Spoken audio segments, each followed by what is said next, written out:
तो come to question number 1 c evaluate the following. ठीक है, तो यहाँ पे इवेलुएट करना है। देखो डिटर्मिनेंट का सिंबल पहले से ही दिया हुआ है, कभी कभी मैट्रिक्स दिया रहता है, हमको उसका डिटर्मिनेंट का वैल्यू फाइंड करना होता है, तब हम लोग को सिंबल को खुद ही स्टार्ट करना होगा, यानी खुद ही लगाना होगा। यहाँ पे अभी हम लोग डिटर्मिनेंट फाइंड करेंगे। ऑलरेडी डिटर्मिनेंट का सिंबल दिया है तो क्रॉस मल्टीप्लिकेशन करना है हमको। पहले किससे होगा, x इंटू 5x प्लस 1, फिर माइनस एक आता है, मालूम नहीं है तुम लोग को, उसके बाद माइनस x इंटू माइनस 7। ठीक है, तो माइनस 7x ये प्लस हो जाएगा, तो फाइनली क्या आ जाएगा 5x स्क्वायर प्लस 8x। तो ये देखो ये फंक्शन दिया हुआ है, हम फंक्शन बोल सकते हैं, एल्जेब्रिक एक्सप्रेशन है, तो आंसर भी एल्जेब्रिक एक्सप्रेशन ही मिल रहा है। क्वेश्चन नंबर 2 में आओ। अभी मैं यहाँ पे एक्सपेंड कर रही हूँ अलोंग फर्स्ट रो। तो फर्स्ट रो में एलिमेंट है 3, -1 और 0। 3 के साथ जब हम लोग डिटर्मिनेंट को मल्टीप्लाई करेंगे, ये वाला डिटर्मिनेंट वो इसके साथ मल्टीप्लाई होगा। सिमिलरली -1 के साथ ये डिटर्मिनेंट को मल्टीप्लाई करेंगे।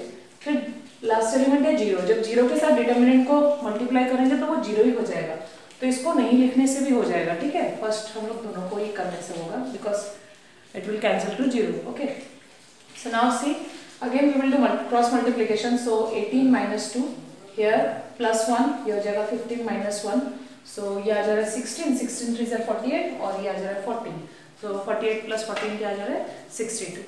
ठीक है, so next is find the possible values of x and y if x and y belongs to natural number n। तो यहाँ पे हम लोग को एक इक्वालिटी दिया है, यानी कि इस डिटर्मिनेंट का जो वैल्यू है वो इस डिटर्मिनेंट के इक्वल है, तो हमको यहाँ से क्या निकालना है x एंड y। तो कंफ्यूज नहीं होना है। यहाँ पे एक चीज मैं बोल रही हूँ तुम लोग को, देखो यहाँ पे किस तरह का मिस्टेक होता है, इसको मैट्रिक्स समझ लिया जाता है। इसको मैट्रिक्स समझोगे, कंफ्यूज ऐसे होते हैं जल्दीबाजी में, हम लोग x का वैल्यू डायरेक्टली क्या लिख लेते हैं 2, तो तुम लोग यहाँ पे सिंबल देखना है, सिंबल है ये डिटर्मिनेंट का, नॉट मैट्रिक्स। डिटर्मिनेंट में हम लोग का कहीं ऐसा प्रॉपर्टी नहीं है कि अगर दो डिटर्मिनेंट का वैल्यू सेम दिया है तो हम लोग उसका करस्पॉन्डिंग जो एलिमेंट्स है उसको इक्वल कर सकते हैं, ऐसा कोई प्रॉपर्टी नहीं है।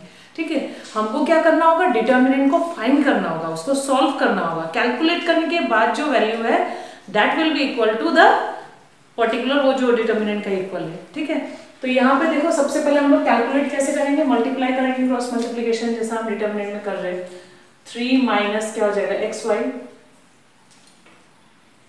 यस, नेक्स्ट 3 माइनस क्या हो जाएगा 8, so it will be what, minus minus cancel हो गया, तो xy इज इक्वल टू क्या हो जा रहा है 8 हो जा रहा है। ठीक है, तो x का पॉसिबल वैल्यूज और y का पॉसिबल वैल्यूज निकालना है। x and y belongs to the natural number n, तो x का पॉसिबल वैल्यूज और y का पॉसिबल वैल्यूज इस तरह से आ सकता है। ठीक है, ये तो तुम लोग को मालूम नहीं है, कर सकते हो, तो सो these are the 4 possible values.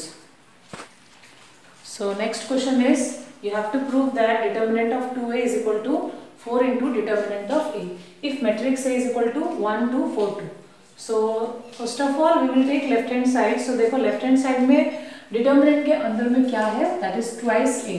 So first of all you have to find the value of 2 into a. Okay, so 2 into a will be what, we have to multiply the scalar with all the elements of the matrix. Okay, so we will multiply it first, so it will be 2 8 4 4, then we have to find the determinant of twice a, that will be what, 2 8 4 4. So by using the cross multiplication method finally we got what, minus 24.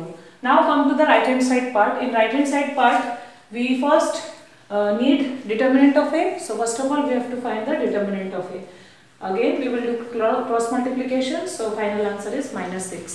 Then we will start the right hand side part. So in right hand side part we have 4 into determinant of a, so 4 into determinant of a, that means 4 into minus 6 already हम लोग को मिला है, तो answer मिल गया minus 24। तो देख सकते हो दोनों वैल्यू क्या है, सेम है, that means determinant of 2a is equal to 4 into determinant of a is equal to minus 24।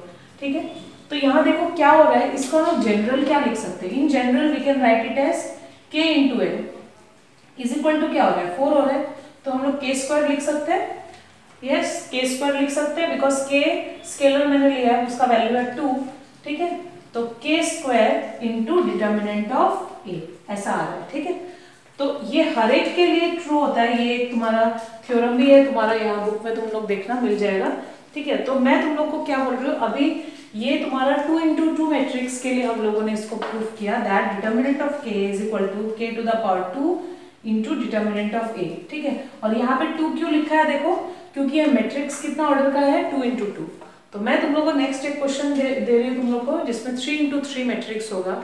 तो उसको तुम लोग करके तुम लोग इसी तरह का फाइनली मुझे एक कंक्लूजन निकाल के दिखाओगे कि अगर 2 इंटू 2 मैट्रिक्स के लिए हम लोग इस तरह से डिटर्मिनेंट फाइंड करते हैं, तो ये जनरल हम लोग लिख सकते हैं। In general this is we can write this, okay. So इसी तरह अगर 3 इंटू 3 मैट्रिक्स अगर दिया होता है इसी तरह से, तब उसको हम लोग किस तरह से लिखेंगे। तो ये होगा तुम लोग का टास्क, तुम लोग इसको मुझे बताओगे, ठीक है। तो नेक्स्ट क्वेश्चन तुम लोग इसको नोट करके तुम लोग इसको करके देखना। देखो नंबर 5 में, show that determinant of 3a is equal to 27 into determinant of a। Matrix a given है। तो अभी देखो जो पहला क्वेश्चन दिया था, क्वेश्चन नंबर 4 और 5 दोनों में कुछ सिमिलरिटीज है, तो तुम लोग को फाइंड करके इसका जनरल फॉर्म लिखोगे, ठीक है। जैसे क्वेश्चन नंबर 4 का जनरली हम लोग इस तरह से लिख सकते हैं, उसी तरह तुम लोग को इसके लिए भी मिलेगा। क्या मिलेगा, डिटर्मिनेंट ऑफ के ए इज इक्वल टू के क्यूब होगा इंटू डिटर्मिनेंट ऑफ ए, ठीक है, ऐसा मिलेगा।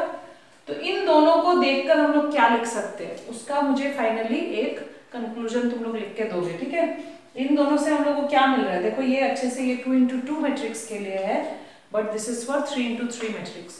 तो इन जनरल हम लोग क्या लिख सकते हैं, उसका एक फाइनली तुम लोग लिखोगे, ठीक है।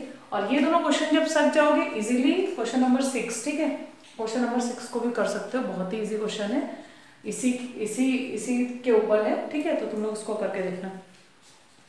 नेक्स्ट कुछ और क्वेश्चन है, इसको तुम लोग नोट कर लेना। नंबर 7 में देखो तुमको बोला है प्रूव दैट दिस डिटर्मिनेंट, यानी इस वैल्यू का डिटर्मिनेंट जो है वो इंडिपेंडेंट ऑफ थीटा होना चाहिए, यानी जो तुम्हारा आंसर यहाँ से निकलेगा वो थीटा के टर्म्स में नहीं होना चाहिए, ठीक है, उस पर थीटा नहीं होना चाहिए। तो उसको करके देखोगे तुम लोग। नंबर 8 देखो, इंपॉर्टेंट क्वेश्चन है ये, evaluate the determinant this, also prove that the value of determinant should be greater than और equal to 2 and it should be less than और इक्वल टू 4। यानी सबसे पहले इसको फाइंड करोगे डिटर्मिनेंट को, उसके बाद मान लो कुछ भी तुम्हारा यहाँ से जो भी साइन थीटा के टर्म्स में कुछ भी वैल्यू मिल रहा है, ठीक है, कुछ भी मिला है साइन थीटा के टर्म्स में तुम्हारा आंसर आया मान लो, ठीक है। अभी उसको हम लोग को कैसे प्रूफ करना है कि वो 2 और 4 के बीच में है वो वैल्यू, ठीक है। तो कैसे प्रूफ करोगे, हम लोग को ऑलरेडी एक कंडीशन मालूम है कि sine theta belongs to what, closed interval -1 to +1, ये हम लोग को मालूम है, तो हम लोग इसको यूज कर सकते हैं, ठीक है। तो तुम लोग ट्राई करो, नहीं होने से मुझे शेयर करना, ठीक है, मैं नेक्स्ट क्लास में फिर मैं बता दूंगी इसको। तो साइन थीटा बिलोंग करता है बिटवीन क्लोज इंटरवल -1 to +1, तो इस तरह से लिख सकते हैं। तो अभी करना क्या है, जो भी तुम्हारा साइन थीटा के टर्म्स में आएगा तुमको कोशिश करना है यहाँ पे इसको वही बनाने के लिए। जैसे अगर यहाँ पे मैं दोनों तरफ में इस इनइक्वालिटी में अगर मैं 1 ऐड करूंगी तो यहाँ पे क्या हो जाएगा 0, ये क्या हो जाएगा साइन थीटा +1 और ये क्या हो जाएगा 2, ठीक है। तो अगर मान लो यहाँ पे मेरा आया है साइन थीटा +1, तो मुझे साइन थीटा +1 चाहिए, तो मुझे 1 ऐड करना होगा पूरा इनइक्वालिटी में, ठीक। तो उस तरह से साइन थीटा +1 का वैल्यू किसके बीच में लाई करता है मुझे मिल जाएगा, ठीक है। तो तुम लोग देखना, इसको करके ट्राई करना।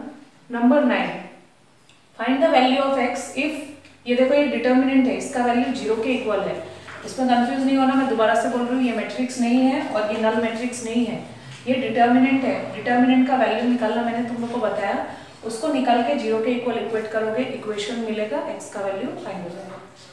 नेक्स्ट है a मैट्रिक्स b मैट्रिक्स दिया है, तुम्हें वेरीफाई करना है। पहले a b को मल्टीप्लाई करोगे, a और b मैट्रिक्स मल्टीप्लिकेशन ऑलरेडी हम जानते हैं, उसका डिटर्मिनेंट फाइंड करोगे, क्योंकि फाइनली a इंटू b वो एक मैट्रिक्स ही मिलेगा, उसका डिटर्मिनेंट हम फाइंड कर सकते हैं।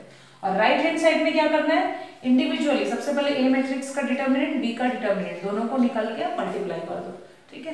तो देखोगे left hand side right hand side के इक्वल है कि नहीं, ठीक है, ये हो जाएगा तुम्हारा वेरिफिकेशन। तो आज के लिए होगा इतना, तुम लोग ट्राई करो सबसे पहले, ठीक है, बाय, थैंक यू।